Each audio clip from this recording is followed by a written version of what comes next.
Bonjour à toutes et à tous les gars, j'espère que vous allez tous très bien. Aujourd'hui on se retrouve pour une toute nouvelle vidéo. On a un Bitcoin qui prend 5% sur les dernières 24 heures. C'est super, on a un parfait forecast. Jusqu'à présent, on est à présent dans la zone des 45 000 qu'on attendait. Ça fait plusieurs semaines qu'on l'attend justement. Vous pourrez visionner les vidéos précédentes. On le dit à chaque vidéo, on attend justement cette zone, ce bloc institutionnel au niveau des 45 000 $ et on y est à présent. Donc à présent, on va avoir plusieurs scénarios qui vont se présenter à nous. Et on va en faire la revue justement dans cette vidéo. On ira également voir le Solana qui jusqu'à présent exécute également notre analyse haussière. Maintenant il va falloir trouver justement le top qu'on pourrait avoir sur Solana. Est-ce qu'on va aller chercher un nouveau high ou est-ce que on va simplement venir chercher l'équité pour ensuite rebaisser? C'est quelque chose qui est possible, on va aller voir ça ensemble. On ira également voir le Tao, le BitTensor qui exécute parfaitement notre analyse jusqu'à présent, notre distribution qui est actuellement en train de se dessiner sur le Tao. On est en train de conforter la TR. On ira également voir un setup intéressant avec potentiellement une belle exécution sur le AVAX qui pourrait être intéressant justement si justement on a le biais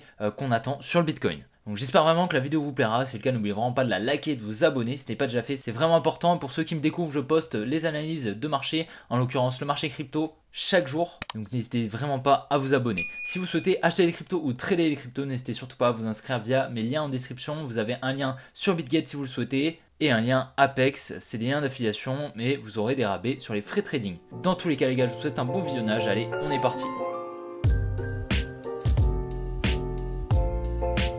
Et donc voilà, actuellement on est sur Bitcoin, on est en train de casser donc la jolie résistance, ça fait un moment que je vous en parle justement. Ici on a eu donc une petite rejection, donc on est venu la conforter tout simplement pour ensuite venir la liquider. Donc ici on est en train de récupérer énormément d'ordres en achat, d'accord. Donc des stop loss, des ordres en vente, d'accord, parce que y a pas mal de gens ici durant le mouvement baissier qui ont vendu. Ici il y avait pas mal de stop loss juste au-dessus de la résistance, on est en train de venir les chercher. Les stop loss d'un ordre en vente, c'est quoi? C'est un ordre en achat, permettant potentiellement à la smart money ici d'injecter des ordres en vente, d'accord, parce que les marchés financiers c'est un zero sum game. Pour un achat, il faut une vente, d'accord. Ici, on est en train d'arriver donc dans la supply que je vous partage déjà depuis plusieurs semaines également. Donc la supply au niveau des 45 630 $. On risque d'y aller, hein, d'accord, parce que tout simplement ici, on n'a pas de setup de distribution. On devrait distribuer, je pense, par là pour ensuite repartir à la baisse. C'est mon scénario, ok. Là, on est venu donc casser la résistance. Donc on va avoir un transfert main forte, main faible qui devrait s'exécuter ici si justement notre biais est bon. Ce qui est intéressant, ce que je vous répète justement depuis les précédentes vidéos, c'est qu'ici on n'est pas venu chercher cette trendline de liquidité, par contre on est venu chercher celle au nord, ok, donc ça c'est parfait, on l'avait anticipé et on avait justement mis cette zone comme inducement. Maintenant cette zone est potentiellement de l'inducement également, un petit peu moins probable justement que cette zone qui était au nord, tout simplement parce que on avait le bloc institutionnel juste là qui nous apportait de la probabilité justement qu'on vienne effectuer la mitigation justement des ordres en négatif de la smart money. Là actuellement on est en train probablement de refermer tous les ordres en négatif de ce mouvement haussier, d'accord, du biais baissier qu'on a. Donc ça veut dire qu'ils sont en négatif étant donné qu'on a un biais baissier mais que c'est des ordres en achat, ok. Ça veut dire que si on baisse, tout simplement les ordres en achat ils vont être en négatif. Donc la smart money elle n'a pas envie, ok, donc elle vient effectuer la mitigation, elle vient refermer ses ordres tout simplement pour ensuite exécuter son biais qui est potentiellement baissier, du moins c'est le nôtre, d'accord, on pense que la smart money a un biais baissier, donc on va essayer de trader justement ce biais baissier que la smart money a potentiellement, d'accord. Donc voilà, à présent, dans cette zone, qu'est-ce qu'on va faire? On va descendre en time frame, on va se mettre à peu près en 1 heure ou même en 15 minutes, et on va essayer de chercher un setup de distribution qui pourrait se dessiner, ok, ça peut être quelque chose comme ça, ok. En fait, on attend un espèce de range comme ceci, tac, pour ensuite venir liquider en fait cette résistance juste là, et on prendrait une position au changement de structure. Si par exemple il y a un changement de structure en lower time frame juste là, on pourrait avoir une entrée juste là avec un stop loss au-dessus du uptrust, de la liquidation en fait de la distribution, avec un retour donc dans la supply qu'on attend, bien évidemment. C'est quelque chose qui est possible et c'est quelque chose que j'attends, d'accord. Je vais potentiellement rentrer en short ici, ça va être extrêmement intéressant. Dans tous les cas, on risque d'avoir pas mal d'euphorie, un petit sentiment haussier qui devrait s'installer sur les réseaux sociaux, tout simplement parce qu'on vient de casser une grosse résistance, d'accord, qui vient de passer support. Donc pour la Domoni, c'est extrêmement bullish, ok. Maintenant, si on commence à réintégrer, avoir une petite distribution, quelque chose comme ça, ça va être extrêmement baissier et à ce moment-là, on viendra chercher solo et surtout les liquidités qui se trouvent juste en dessous de cette trendline. Maintenant, on va aller voir un autre setup d'accumulation qu'on a justement eu précédemment. C'était, je crois, en septembre en 2023, où justement on a pas mal de liquidités qui se placent juste là et on ne vient pas les chercher, on vient partir à la hausse. Et comme je vous l'ai dit, étant donné qu'on est venu casser cette TR, en plus de ça, on est venu casser cette trendline, on a potentiellement plus de liquidités ici qui ont été injectées, qui peuvent potentiellement nous permettre d'effectuer des plus hauts. C'est quelque chose qui est possible, ok.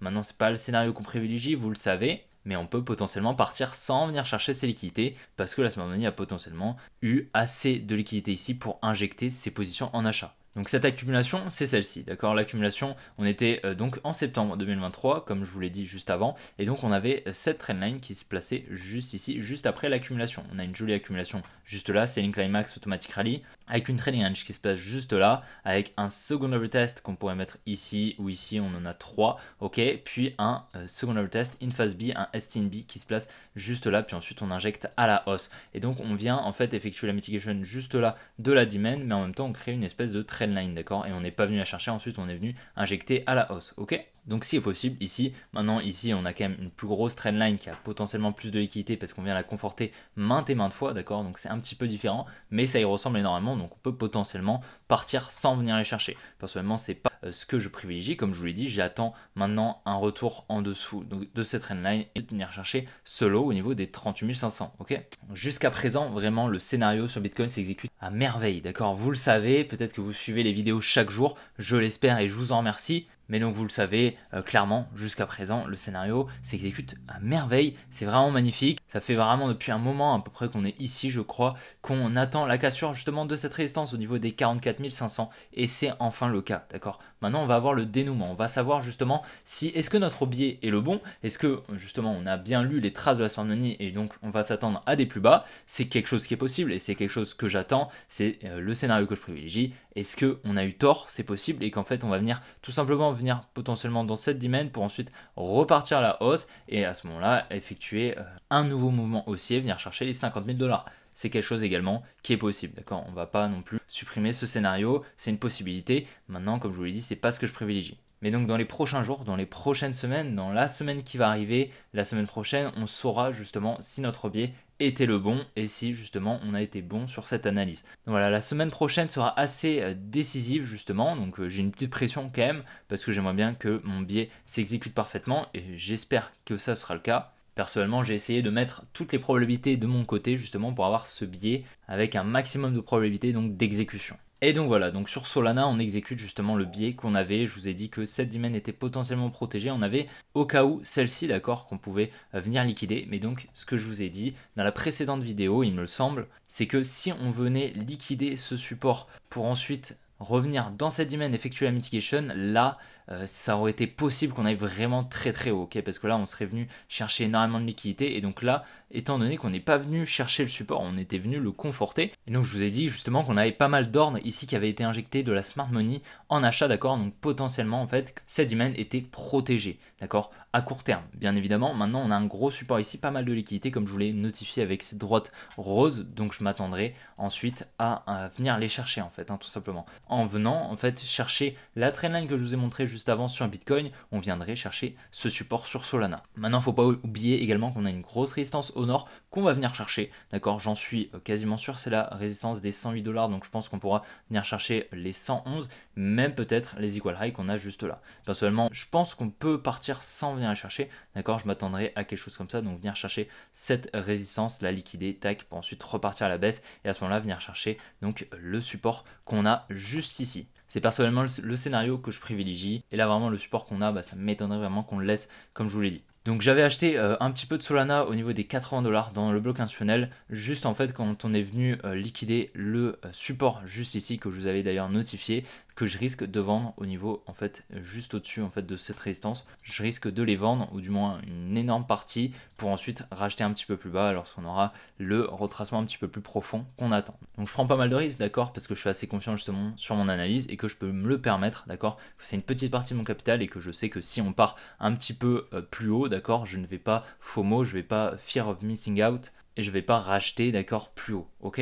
Ça, j'en suis sûr parce que je contrôle mes émotions. Donc bien évidemment, si vous ne vous sentez pas justement de voir le prix partir sans vous, à ce moment-là, prendre des profits, c'est pas forcément la meilleure solution. Vous pouvez par exemple hold jusqu'au bull run, d'accord, jusqu'à la deuxième phase du bull run, la phase un petit peu plus exponentielle. Comme ça, dans votre tête, vous serez serein, c'est quelque chose qui est possible. Dans tous les cas, moi, je prends des risques, d'accord, mais je conseille à personne de prendre les mêmes risques que moi, bien évidemment. Et voilà, donc sur le Tao, c'est vraiment, vraiment, vraiment magnifique. Clairement, la distribution qu'on a est majestueuse. Je vous l'ai partagé dans la précédente vidéo, pas la celle de hier, mais celle d'avant-hier. Ok, donc on a une très jolie distribution. Bind Climax, Automatic Rally, on a plein de second level test juste là. Je l'ai mis ici, d'accord, mais là, on en a un, on en a un, on en a un également là et un là, d'accord, afin de créer en fait une résistance juste là. On a l'Automatic Rally ici avec la Training Range qui se place au même niveau, au niveau des 410 $.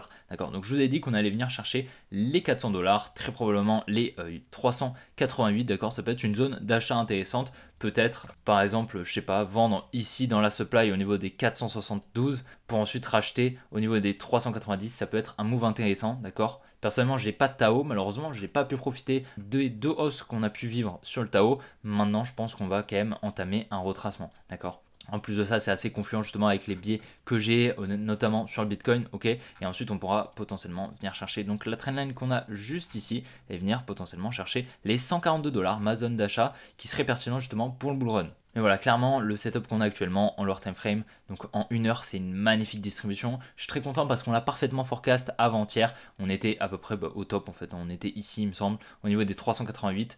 Donc voilà, c'est une très très belle exécution de notre biais, de notre analyse. Très très content de ça. Et je pense qu'on va venir s'appuyer justement sur cette supply en venant liquider par exemple les liquidités qu'on a juste là pour ensuite repartir à la baisse et venir chercher notre tiers. En fait, c'est ça qui est clean. C'est qu'en fait, notre tiers, on vient la conforter juste là avec cette touche. Et donc, on vient ajouter encore plus de liquidités.